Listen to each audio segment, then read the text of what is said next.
Hello again. Welcome to my living room again. I'm Chris Tackett, the pianist for the Unitarian Universalist Church of Tucson.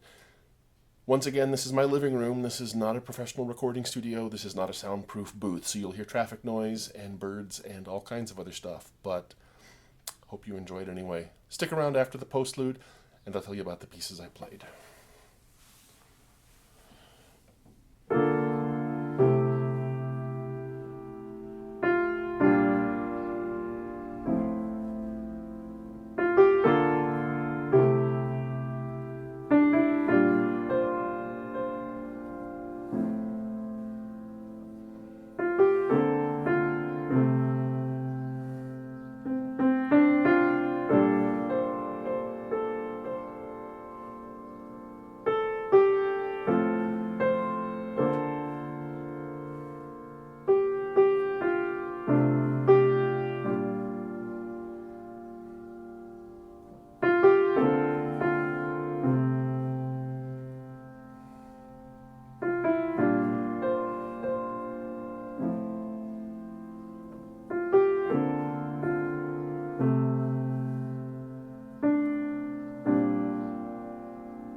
We gather here today as Baja 4, the Unitarian Universalist congregations of Southern Arizona. And so today, I am here, the Reverend Tina Squire, and I serve Sky Island Unitarian Universalist Church in Sierra Vista. And I'm also here with you today. My name is Reverend Bethany Russell Lowe. I serve the Unitarian Universalist Church of Tucson. We gather under this big tent because we have need of each one of you and each other. We have need of all the belief, all the insight, all the wisdom, all the heart, all the life experience that we can gather. We have need of you, and we come to drink at the well of our faith, a deep and nourishing one. We have need of your faith and your insight as well. We come today to celebrate together the very core of our beliefs, to claim them, to name them, to show them, to own them, to flaunt them a little. We come together today in this place because we have need of each other. Wherever you are, if you have a chalice or a candle that you can light, please do so along with me as I read these words from the Reverend Alice Ancheka Naisman, Grounding Our Faith. In a time of uncertainty,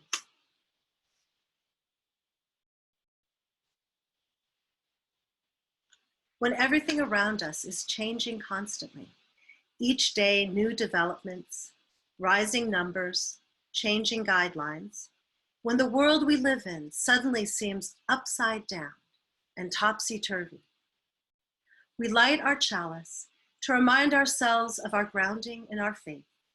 We remember that the flaming chalice came into being as a beacon of hope during World War II, a secret symbol that offered help. In the midst of it all, we wrap ourselves in the warm light of a familiar flame, a reminder of the strength that emerges when we come together in community.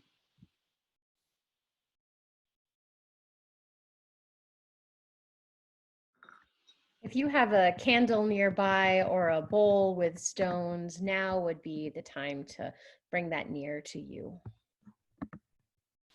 Each week, we set aside time to center our hearts and our minds on the people in our lives and on ourselves who are experiencing grief and loss and disruption right now.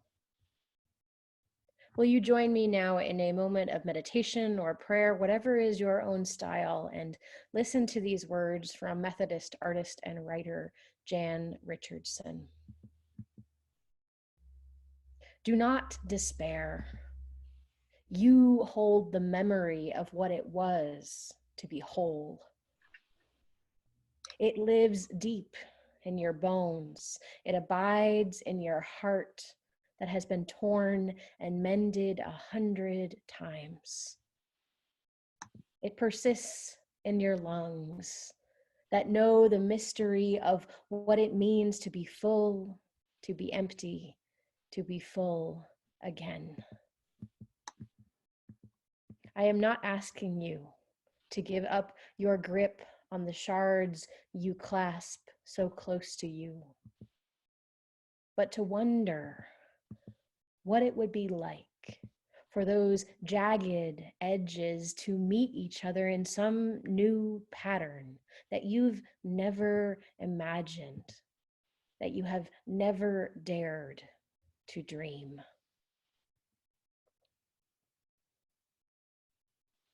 Friends, we are all grieving right now for our lives as they were, for our relationships as they were, for our communities and all the people in them as they were, for all that was before all this. In these times, we hold the shards of our living and look for ways to construct them in ways that allow the jagged edges to make new patterns, Jan Richardson says. But before new patterns, we need to notice the shards, to give them names, identities, memories.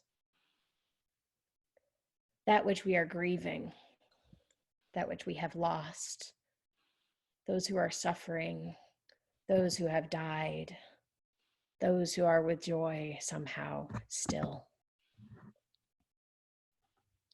So now I invite you to light a candle or drop a stone in water and say out loud the names of those people on your hearts and on your minds who are in need of the loving care and support of this great community.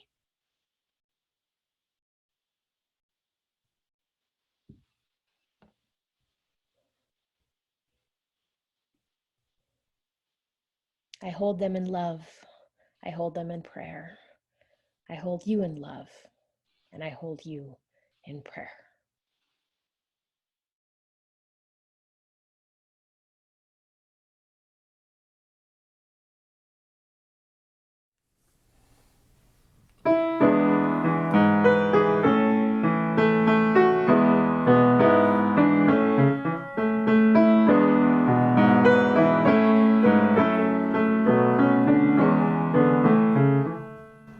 Come sing a song with me.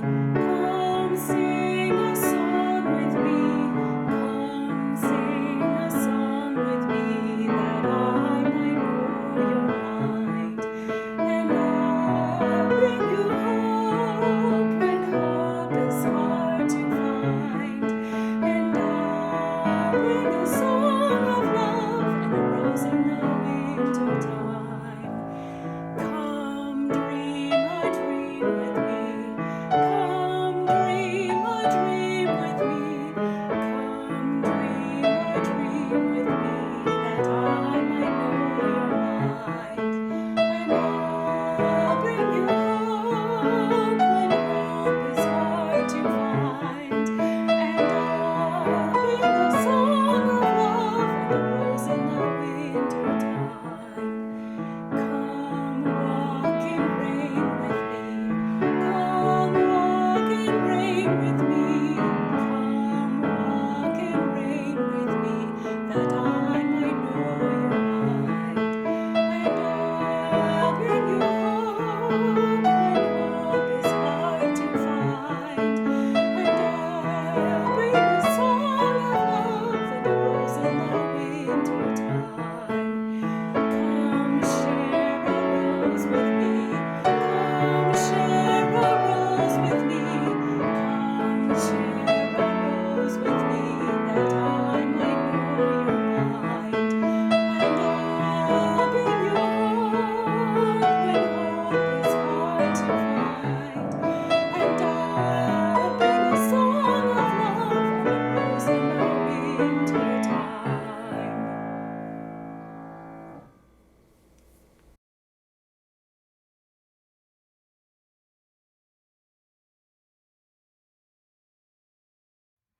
Hi, everybody. I'm Jamelia Omar, Director of Lifespan Faith Development at the Unitarian Universalist Church of Tucson. And I want to tell you a story today about a Zen Buddhist monk. In this time when so many of us are feeling the conflicting tugs of imposed hermitage, I figure it might do us some good to dwell on someone who has intentionally chose his hermitage rather than those of us who haven't. And the insight that his life gives us. I've been sitting a lot with contradiction this week and trying to hold both and. And so as you hear this story, think about that, the both and in this story. This monk I want to tell you about was named Roy Khan. He lived about 1758 to 1831, mostly as a pilgrim, a hermit, and a beggar. He lived in the rural area of Ichigo, close to the end of the feudal Edo period in Japan. He was one of numberless spiritual practitioners who gave up secular life to practice humility in search of the highest truth. This is a self-portrait of him. He wrote poetry and verse, and in it he was honest about his loneliness and his yearning for human contact. Although he never published a collection of his own, his poems were collected while he was alive, and he is now regarded as one of the greatest poets of his period. This verse on the side of this self-portrait says, "It is not that I avoid mixing with the world, but I do better playing alone." The story I'm about to tell you is attributed to him, but since he didn't write much of his poetry or his insight, it's possible the story is not 100% accurate. Even so, I think it has the power to teach us. The story is called "The Moon Cannot Be Stolen." Roy Khan lived in the simplest kind of life in a little hut at the foot of a mountain. One evening while he was away, a thief sneaked into the hut to find there was nothing to steal. The master returned and found him. Roy Khan said, "You have come a long way to visit me. You should not leave empty-handed, he told the prowler. Please take my clothes as a gift. The thief was bewildered, but took the clothes and ran away. The master sat naked, watching the moon. Poor fellow, he mused. I wish I could give him this beautiful moon. How do you interpret this story? What lessons do you take from it? As we talk through it, please feel free to write in the comments and share your thoughts with us. Many of us in this day and age feel like hermits. Many of us feel more sympathy for the thief in this story than we would in ordinary times. But I wonder if we can understand Roy Khan's utter consistency in his belief in his actions. He believed in compassion and kindness. Even when we had nothing else, he had those beliefs. We are given the chance every day to live our beliefs. I see it happen in teddy bear scavenger hunts. I see it happen in surrogate shopping. I see it happen in our circles of care. I see it happen in long conversation with folks far away and with folks right around the block through our much loved and maligned Zoom platform. So even when we're not strong in our physical presence, we can still be strong in our identity. We haven't lost everything if we can treasure the world around us. And even with nothing else, we have our integrity. One last poem attributed to Roy Khan. See and realize that this world is not permanent. Neither late nor early flowers will remain.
When I first saw it, it happened to my own family. Last Sunday, my 6-year-old great nephew turned 6, and he was unable to celebrate in the normal ways you would, inviting people into his house, receiving gifts, and handing out cake and ice cream. So instead, friends and neighbors organized something new for him. They lined up in their cars. Clearly, it was everybody who was self-sequestered together in those cars. So teenagers and little kids and parents were leaning out, throwing streamers and carrying banners. And you could tell that even though this was not the birthday he would have planned or hoped for, he stood there with this ecstatic, beatific, shy smile, watching as they passed. And he got the real gist of what a birthday celebration should be about. You could see he heard from them. You are special. This is your day. We love you. We are so grateful you were born. So stay safe, stay healthy. The world has need of you. All around me, I have seen such gestures in my neighborhood, on Facebook, on TV, people finding new ways to send out love and affirmation from a distance, having to rewrite ceremonies and rewrite our hugs so that they're carefully distanced, but every bit as affirming. So I want you to take a moment to think about the things you have seen. For instance, this week as I drove through Tombstone, two women stood outside dressed to the T's in 1880s silk dresses. They'd had to put on corsets, and they stood about 10 feet apart, and they waved princess waves at everybody who came down Highway 80. It was just a lovely gesture to say, we see you, we are still here, we care. So take a moment and think about those times, those gestures, those events, those little things you have seen all week that you can take to heart, that warm you. In our neighborhood, we're all putting out bears so the youngest among us can go on bear hunts.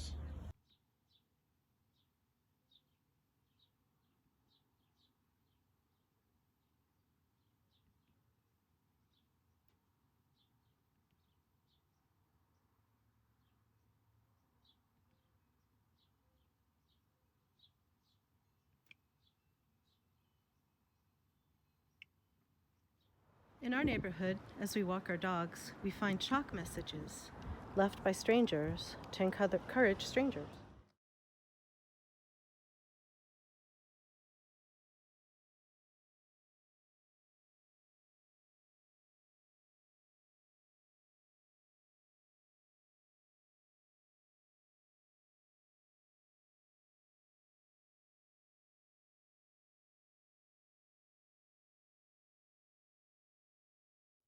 In our neighborhood, we've been trading our surplus.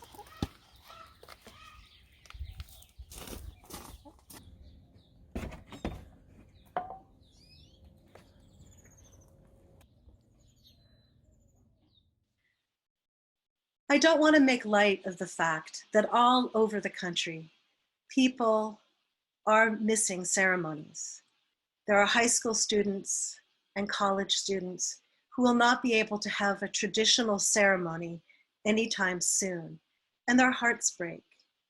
I thought I was fine and everything was running smoothly in my life. I was prepared like a good Girl Scout and had a stiff upper lip as my family had taught me. And then one day I discovered that my hospice had canceled our butterfly release for early May. Every year we have a memorial where we name the names of those who's gone, those whom we love. It's a beautiful big ceremony. And I started to pout. We need the ceremony. The community needs it. It touches people of all faith and all ages. It's the best intergenerational event we have all year. And people who are hurting need it. But of course, I had to realize, like everyone else, that can't happen together this year. It's heartbreaking and it's hard, but there's always a kernel of possibility that comes out from it. Just as my great nephew really experienced his birthday in a deep way he'll probably never forget, so too we have had to rethink these events. What is the meaning of getting married if you have to do it on Zoom? What is the meaning of a memorial service if you have to do it from afar?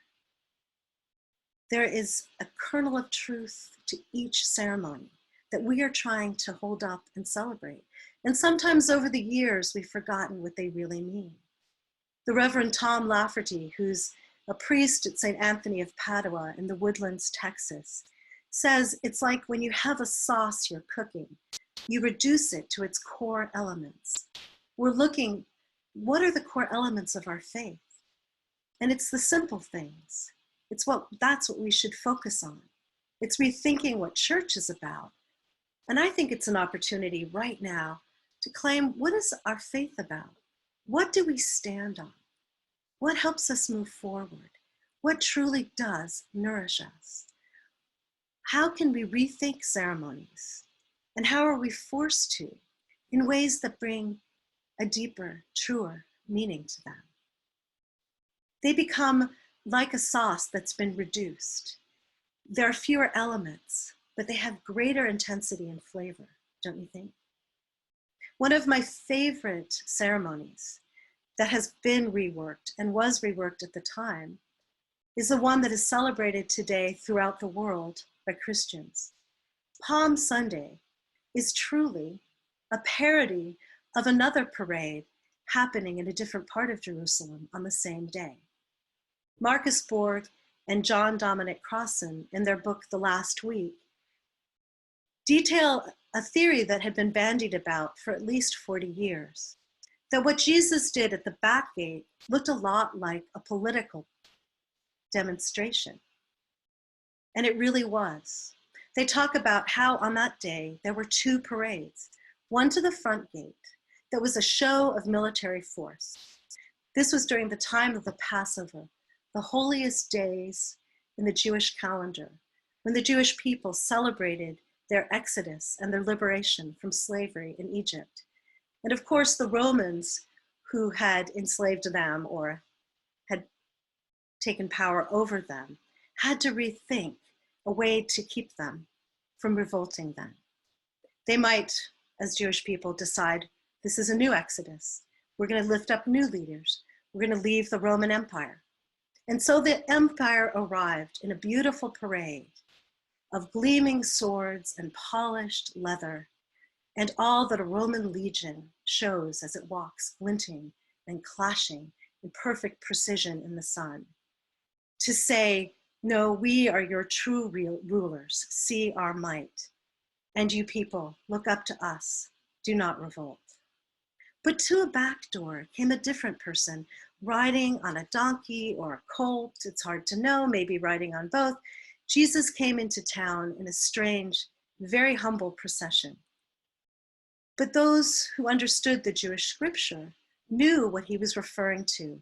It was a secret symbol, somewhat like the chalice flaming. It was a symbol taken from Hezekiah, who talks about your leader riding triumphant and victorious on a colt, the foal of a donkey. And this leader will come and bring peace to all the nations. This is a different kind of leader, not the military strength marching at the front of Jerusalem, but a different, more humble, peace-bearing ruler coming at the back. I have to say, Palm Sunday speaks to me so clearly this year. I watch as our leaders have learned how to be more humble, to be truer, maybe to present themselves differently at the back gate when they can no longer walk with force at the front. I don't care what their political leaning. So many of our different governors have had to admit they don't know what's happening. They've had to change their game plan day after day. And they've had to encourage us to keep on moving, to stay safe, to be real. They've had to take political risks and even take on other powers to protect us and to encourage us. And so today I think of Palm Sunday because we are living in such a different time and have need of rulers of peace and honesty and truth. I also think about Palm Sunday today when a lot of our country and much in the world are really living in Good Friday already. That's a day when you have lost someone dear to you and the world has been turned upside down and you don't know how to begin again. For many people in our world, they have lost many dear to them and they're facing a new reality. For me, maybe not for you, maybe you have already had those terrific losses. But for me, I'm sitting before Good Friday, a Palm Sunday, wondering, I saw this interesting character walk by. He was really appealing. I liked the fact he was riding on a donkey. I knew what that meant. And I'm hoping for a whole different way of leadership in this community. I want my city to be restored, to be true. And so I follow and I pick up whatever I can and I wave it. Just as we were making gestures today, people picked up palms and branches and threw down their cloaks and made gestures in an impromptu way as they followed behind. But then there came a moment where the procession leaves me and I'm left wondering, why am I holding this palm? What does it mean? What hope do I take now? And I look around me, not knowing what the future will bring. As a person in that era, you would have wondered, this was a very brave step for Jesus to take. He slipped in the back door. He hid what he was doing under trappings only Jews would understand. And yet sometime later that day, the Roman Empire would take notice. What will happen to him? You have a feeling of dread, of not knowing what the future brings. And so you stand there holding your palm, not knowing what to do. I say that we are all in those moments. And I find that I reach out to others and ask them, what are they standing on? What is the core of their belief, the core of their practice? What is helping them move forward in these times?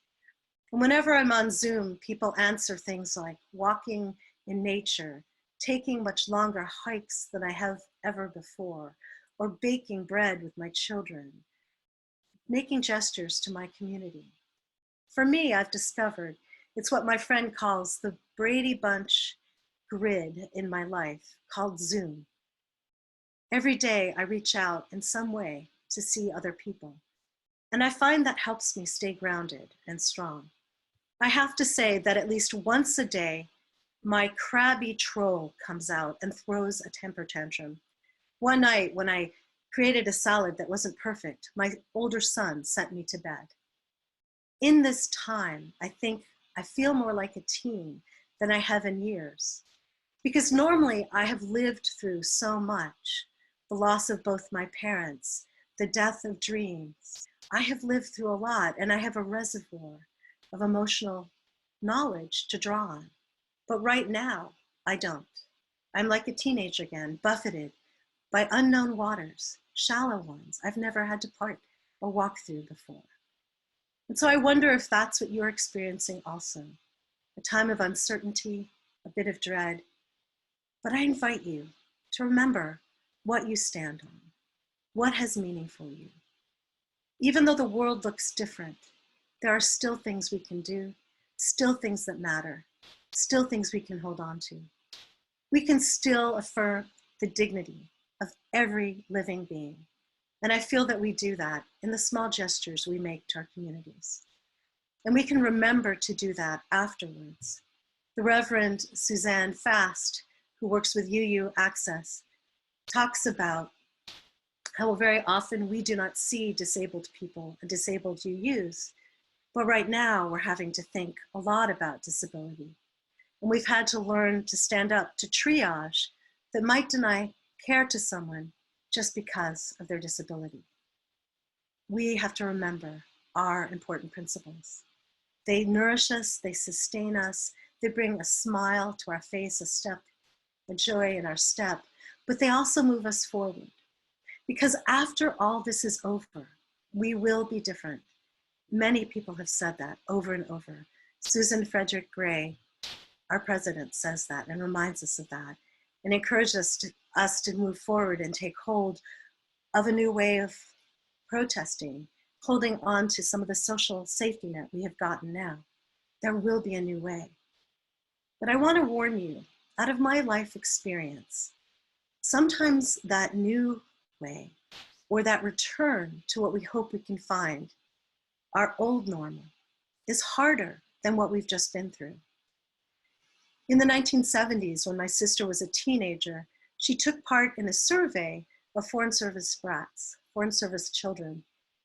And one answer she made stunned me, but didn't surprise her or my mother. She was asked, what is harder, moving overseas, leaving all your friends, your school, your extended family, maybe even your language, and building a whole new life for yourself? Or is it returning back to the United States? And almost every person answering that survey said the return was by far harder because you've lifted your country up on a pedestal. It's this promised land. It offers food you haven't had in years. And you expect that your family and your friends won't have changed, but they have. The good news here is we are all moved to this new country together. We will all return, having gone through a changing time. Some of us will have suffered more. Some of us will have learned different lessons. But there's an opportunity for us to remember, as we return, we take with us all the principles, all the practices, all the ways we lived now. We can continue to connect long distance over Zoom with our family far away. We can check in more often, as many of my friends and I do now. We can carry with us what has given us strength, and we can walk into the future as leaders of peace, defying a scary and difficult order. We have already faced COVID-19. We can face anything.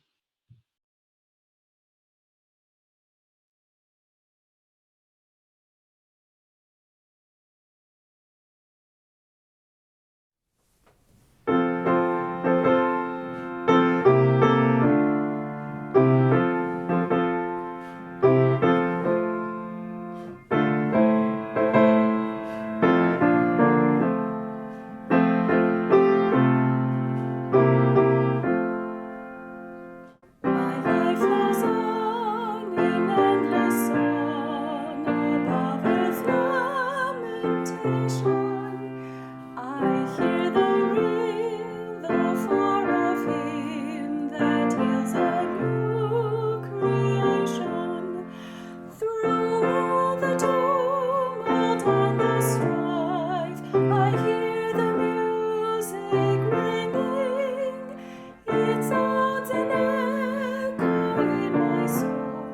How can I keep from singing? What though the tempest round me roars? I know the truth that liveth. What though the darkness round me close? Songs in the night it giveth.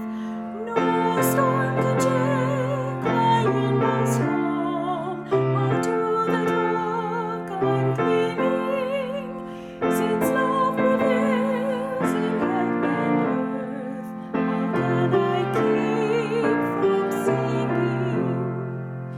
When tyrants tremble as they hear the bells of freedom ringing, when friends rejoice both far and near, how can I keep from singing? To prison cell and dungeon vile, our thoughts to them are winging.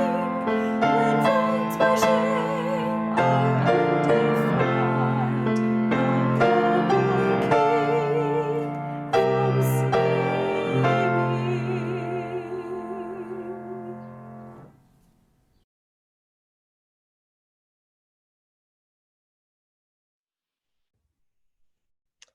Our closing words come from Catholic Brother Richard Hendrick. Will you extinguish your chalice now with me and then hear these words?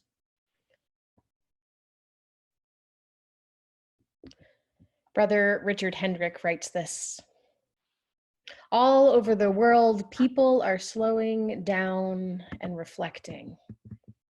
All over the world, people are looking at their neighbors in a new way. All over the world, people are waking up to a new reality, to how big we really are, to how little control we have, to what really matters, to love. So we pray and we remember that, yes, there is fear, but there does not have to be hate. Yes, there is isolation, but there does not have to be loneliness. Yes, there is panic buying, but there does not have to be meanness. Yes, there is sickness, but there does not have to be disease of the soul. Yes, there is even death, but there can always be a rebirth of love.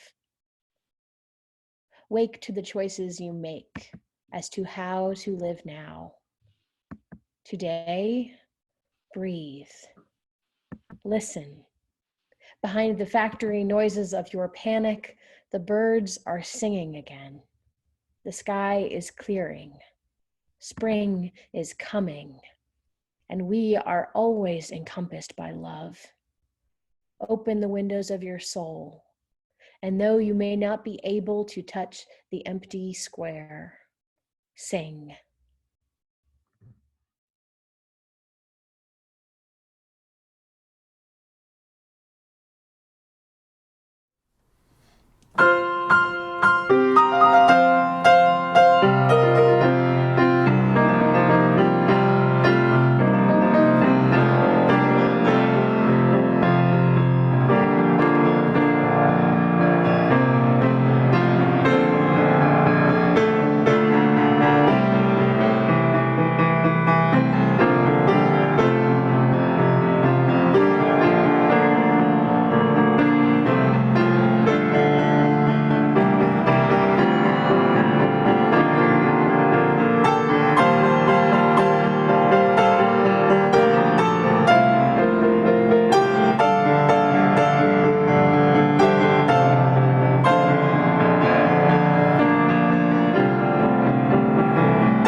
I absolutely love that tune. How Can I Keep From Singing? Or My Life Flows On, an Endless Song, as it is in the Unitarian hymnal. The tune's from the late 19th century. A fellow named Robert Lowry wrote it. It's not really shape note hymnody, but it's from very close to that time. The secondary theme that I played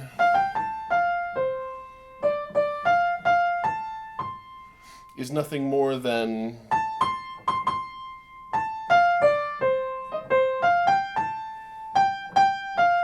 just that last part in retrograde turned back around.